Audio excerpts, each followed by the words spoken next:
Assalomu alaykum azizlar, barchangizga a'lo kayfiyat hamrohligini tilagan holda O'zbekiston 24 telekanalida O'zbekiston vaqti bilan dasturini boshlaymiz. Assalomu alaykum, xayrli kun yurtdoshlar. Bugun biz yangi lokatsiyadan sizlarga yangi va yaxshi xabarlarni taqdim etishga shaymiz. Albatta, bugun 18-may Xalqaro muzeylar kuni. Shu munosabat bilan biz shahrimizning eng diqqatga sazovor maskandamiz, ya'ni Temuriylar tarixi davlat muzeyidamiz. Bu yerni esa ikkinchi Renessans davrini o'zida aks ettirgan haqiqiy madaniyat koshonasi deyishimiz mumkin. Va so'nggi rekonstruksiyadan keyin muzey zamonaviy texnologiya markaziga aylandi va bu haqda biz dasturimiz davomida batafsil ma'lumotlar berib boramiz. Qani ketib bo'lmasa muzeyga. Marhamat.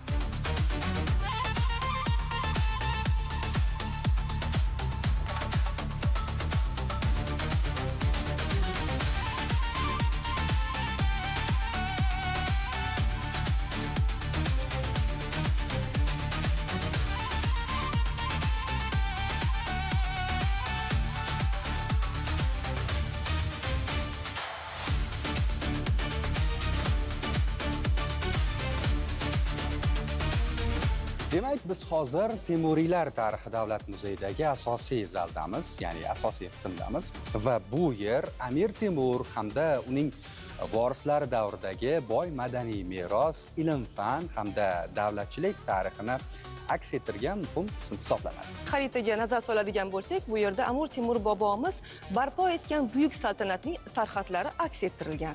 Nargiza, bu yerdagi mahobatni qarang. Bu yerdagi aks sadoni qarang. Haqiqatdan ham tarixiy muhit hukmron. Va aslida bilasizmi, Suhrob, yurtimiz bo'ylab 130 dan ziyod muzeylar faoliyat olib bormoqda. Shuningdek, 1200 dan ziyod turli yo'nalish va soha muzeylari ham bor va eng e'tiborlisi saqlanayotgan eksponatlar soni 3 milliondan ziyod.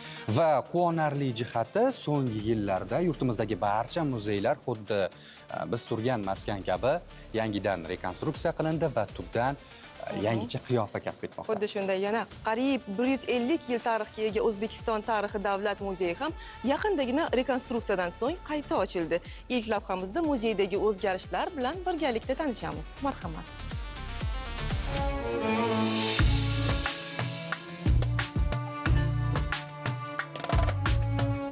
Muzey o'tmish va bugun bir nuqtada uchrashadigan tarixiy maskan. O'zbek xalqining 3000 yillik davlatchilik tarixi, qadriyatlari va madaniyatini o'zida mujassamlashtirgan O'zbekiston tarixi davlat muzeyi esa ana shu jonli xotiraning ko'zgusi. Yillar davomida o'z ahamiyatini yo'qotmagan ushbu muhtasham inshoot hali hamon tarix nafasini o'zida saqlab kelmoqda. Endi esa mana shu tarix sahifalarini birma-bir ochgan holda muzeyga sayohat qilamiz.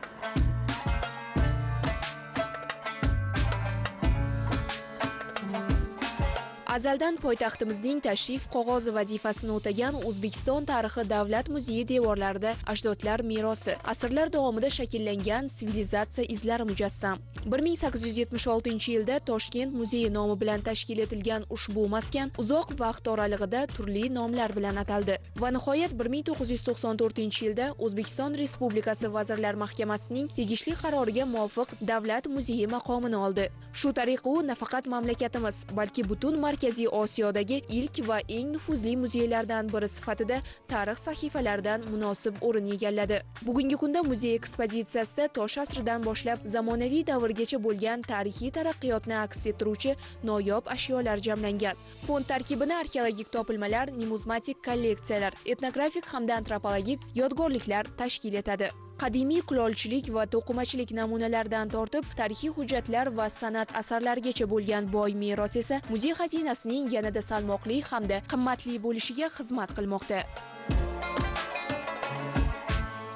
O'zbekiston tarixi davlat muzeyining bu yil 150 yillik yoshini nishonlash arafasida turibmiz va o'zini 1,5 asrlik tarixi davomida o'zbek xalqini, bu yerda yashagan millat va elatlarning madaniyatini o'zida mujassam qilib, juda ko'p kolleksiyalarning shakllanishiga, to'planishiga sabab bo'lgan muzeylardan biri hisoblanadi. 20-asrning 60-, 70-, 80-yillarida juda ham ko'p ekspozitsiyalar tashkil etilgan ushbu muzeyda. Bu arxeologiya bo'yicha ekspozitsiyalar, etnografiya yo'nalishlari bo'yicha va Mana shu ekspozitsiyalar natijasida ham juda ko'p bu yerga ashyolar qabul qilingan. Ekspozitsiya zalimiz 3 va 4 qavatlarda joylashgan bo'lib, mana 3 qavatimiz insoniyatni O'zbekiston hududida yashagan topilmalar bilan biz boshladik. Shu bilan birga biz 3 qavatimizni o'zbek milliy hunarmandchiligi, o'zbek milliy etnografik ma'lumotlarini moddiyatda ko'rsatishga harakat qilib, etnografiya bo'limini alohida tashkil qildik. Qavatimiz mana shu eng qadimgi davrdan Temuriylar davrigacha bo'lgan davrni qamrab oladi. 4-qavatimizni esa Temuriylardan keyingi davr miqyosida biz boshlashimiz kerak va shuning uchun biz xonliklar davri bilan boshladik. Xonliklar davrini ham tashrifchilarga uni qanchalik o'ziga xos xususiyatga ega bo'lganligini ko'rsatuvchi juda ham chiroyli artefaktlarni qo'yishga harakat qildik. Qolaversa, fotosuratlar orqali hamda elektron digital manbalari orqali ham bu davrni boyitishga harakat qildik va shu davr ketma-ketlikda 4-qavatimiz mustaqillikning qo'lga kiritilishi, bugungacha bo'lgan davr doirasida ham biz 2 qismga ajratib, rivojlanishlarimiz ko'lamini bir-biriga bog'lagan holda yoritishga harakat qilindi. Muzeyning eng original eksponatlaridan biri bo'lgan Budda va Kohinlar haykali milodiy 1-3 asrlarga tegishli bo'lib, Fayoztepa, Ko'hna Termizdan topilgan va u o'zida o'sha davr ruhini aks ettiradi. Ayni vaqtda muzeyda 2 yil davomida olib borilgan ta'mirlash ishlari yakuniy bosqichiga yetgan bo'lib, mazkur yangilanishlar inshootning xalqaro standartlarga mos texnik va zamonaviy imkoniyatlarni kengaytirish bilan bir qatorda ajdodlar merosini kengroq tadqiq etish, yangi eksponatlar ilmiy yondashuvlar asosida muzey fondini boyitishga turtki bo'ldi. Prezidentimizga katta rahmat aytamiz. Mana salkam 2 yil davomida mana shu muzeydagi qurilish ishlari, birinchi marta kommunikatsiya tizimlari o'zgartirildi.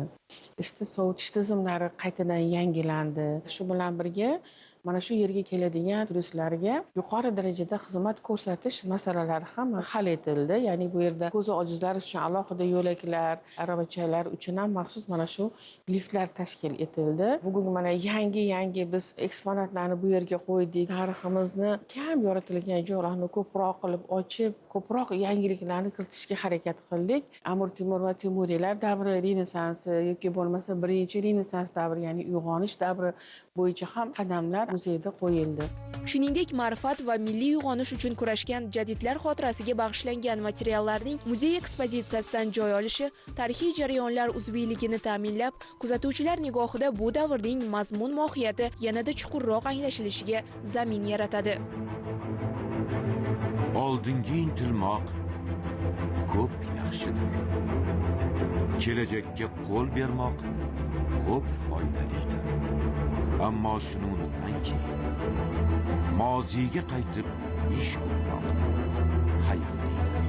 Xalqni o'zini mustaqilligi uchun kurashgan insonlarni umuman bu muzeyda ko'rish taqiqlangan edi. Mustaqillik sharofati bilan mana muzeylarimizni oldiga qo'yilgan maqsadi ham, vazifalari ham tubdan o'zgardi va biz mana shu muzeyda tariximizni keng targ'ib qilishga va bir vaqtlar o'g'ilmagan sahifalarni ochib, yangi nomlar, bizni mana shu 20-asr boshida ma'rifatimiz uchun, bizni ozodligimiz uchun, barkamol avlodni tarbiyalashda juda katta xizmat ko'rsatgan ma'rifatparvar jadidlarimiz haqidagi mana ma'lumotlarni qo'yishga muyassar bo'ldik. Rekonstruksiya jarayonlari boshlanishidan avval yiliga 180 mingga yaqin sayyohni qabul qilgan ushbu manzil ishlar to'liq yakunlangach yanada ko'proq tashrif buyuruvchilarni o'ziga jalb qilishi kutilmoqda. Bu esa yurtimizda muzeyshunoslik sohasiga bo'lgan e'tiborning ortib borayotgani, tarixiy merosni asrab-avaylash va uni keng jamoatchilikka yetkazish borasidagi sa'y-harakatlar uzluksiz davom etayotganini ko'rsatadi. Muhtaram prezidentimizni muzeylar bo'yicha olib borayotgan islohotlariga nazar soladigan bo'lsak, oxirgi 10 yil ichida O'zbekiston muzeylarini hayotida juda ham katta o'zgarishlar bo'lib o'tdi. Albatta biz buni muzeylar to'g'risidagi mana shu qonunga o'zgartirishlar kiritilishi, bu ham muzeylar hayotidagi juda katta tub burilish yasagan jarayonlar deb aytsak ham bo'ladi. O'zbekiston muzeylari shunaqangi bir katta qadam bilan olg'a ketyaptiki, mana bu yilga ochilgan Islom sivilizatsiyasi markazi, shu bilan birga yaqindagina mana Temuriylar tarixi davlat muzeyini yangi rekonstruksiya qilingan ekspozitsiyasi, mana O'zbekiston tarixi davlat muzeyida hozir rekonstruksiya jarayonlari deyarli tugadi. Nima aytmoqchimanki, oxirgi 5 yilda O'zbekistonda muzeylar hayotida bir katta paytda shov-shuv bo'ladigan voqealar juda ham ko'p bo'lyapti. Har doim jahon muzeylariga havasimiz kelardi, ulardan o'rganishni xohlardik. Shunaqa vaqt keldiki, jahon muzeylari endi hozir Islom sivilizatsiyasi markazi ochilgandan keyin ular o'zlari muzeylarni tashkil etish yo'nalishidagi erishgan yutuqlarini ham e'tirof eta boshlashdi. Biz ko'p bora yuzlanadigan tarix shunchaki o'tgan davr emas, balki har gal yangidan ma'no ochiladigan jonli merosdir. Shu bois unga yangicha nigoh bilan qarash, uni kelajakni anglashga xizmat qiladigan mustahkam poydevor sifatida idrok etish demakdir.